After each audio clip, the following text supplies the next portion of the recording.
This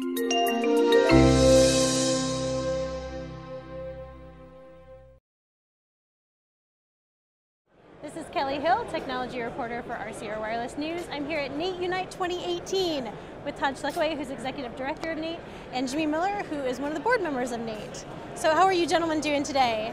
Good, how are you? I'm good. We just rounded out the first day of the show. The show floor just opened, obviously busy day.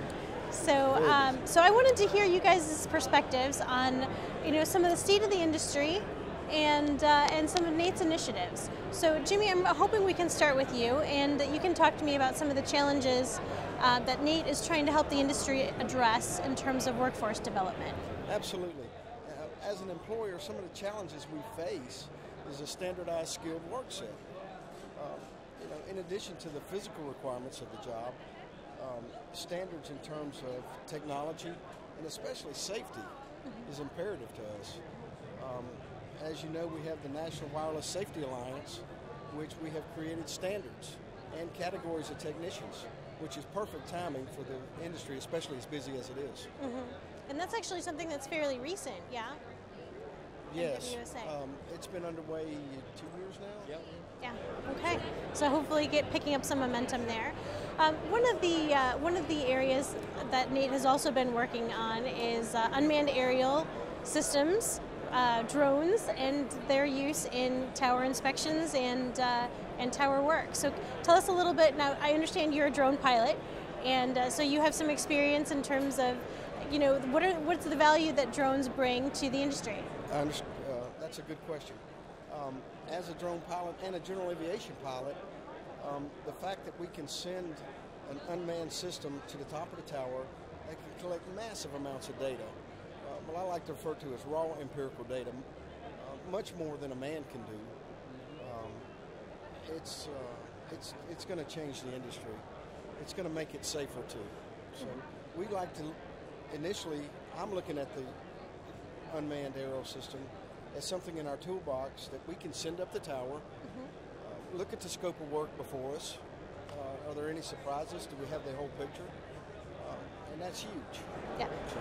Okay, great. So Todd, I'm going to turn to you and ask a little bit about state of the industry and regulatory stuff. There were several sessions today that talked about spectrum, 5G, broadband infrastructure, especially in rural areas. So what's your take on the momentum and on the regulatory side? Yeah, thank you, Kelly, for that question. One of the buzzwords that you'll hear at NATE Unite 2018 this week, you heard in the sessions, you'll hear it on the show floor, is the rural broadband.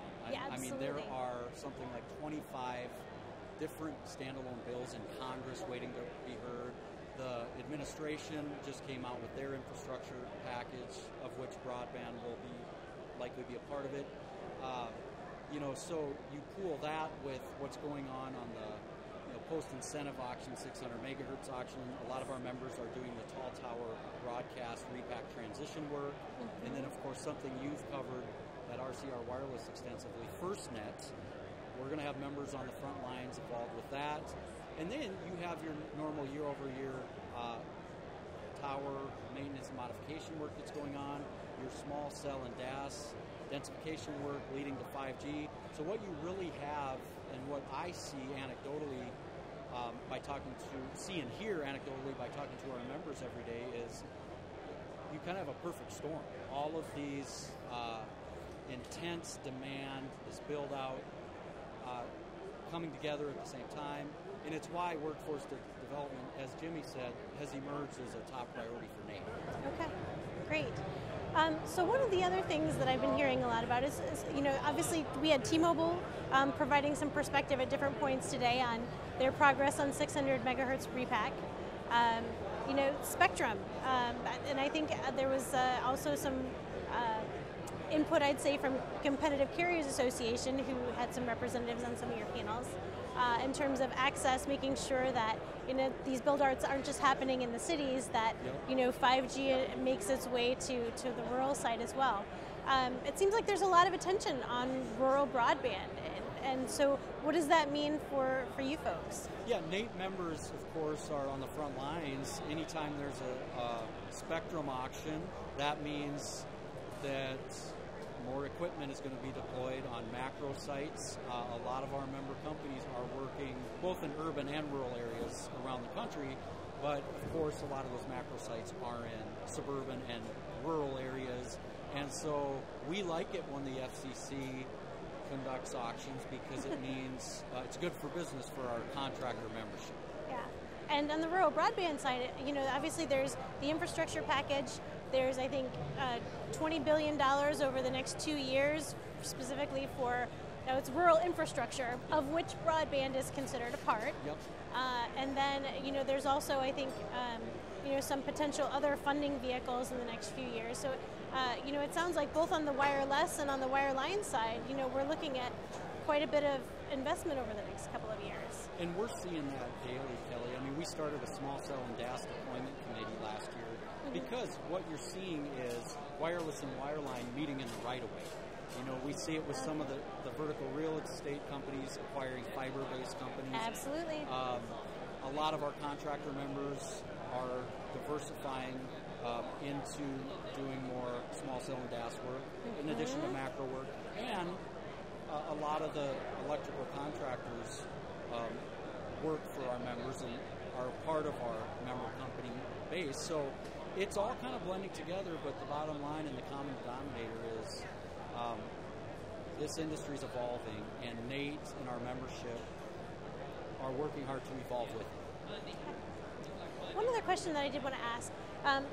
2017 was I think an unusually high year for natural disasters. We had 2 hurricanes hit the continental U.S. and various territories. We had the wildfires in California. How is that? Those, the repairs and the ongoing getting those networks back to what they were. How is that impacting NATE membership? Well, I talked to a lot of our members personally, Kelly, who were involved in the aftermath of the hurricanes which were basically flooding situations in Texas and the Gulf, and then in Florida. And it was a testament to the entire wireless infrastructure industry that our infrastructure really was back online, held up very well in the United States. Now, Puerto Rico was a different ball game, but slowly but surely that's coming back online as well. And Jimmy, you might want to say a few words because you work in the Gulf Coast. I mean, what are your thoughts on that? Yeah, it's a good point. Restoration, obviously, we need to be there as soon as or as before as the first responders, because the first responders count on us for their wireless infrastructure. So it can be a challenge, especially in the wake of a natural disaster, to get in there and get the work done safely. And what we like to say at NATE, Kelly, is we're the zero responders. The first responders call our members when they can't get a connection. So it was really a testament to the industry, the natural disaster catastrophe response, and multiple layers in the industries, from the carriers, the tower owners, the contractors.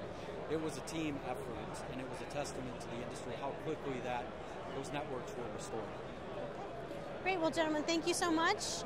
Hope you enjoy the rest of the show and appreciate your time here today. Thank you for being here. Thank you.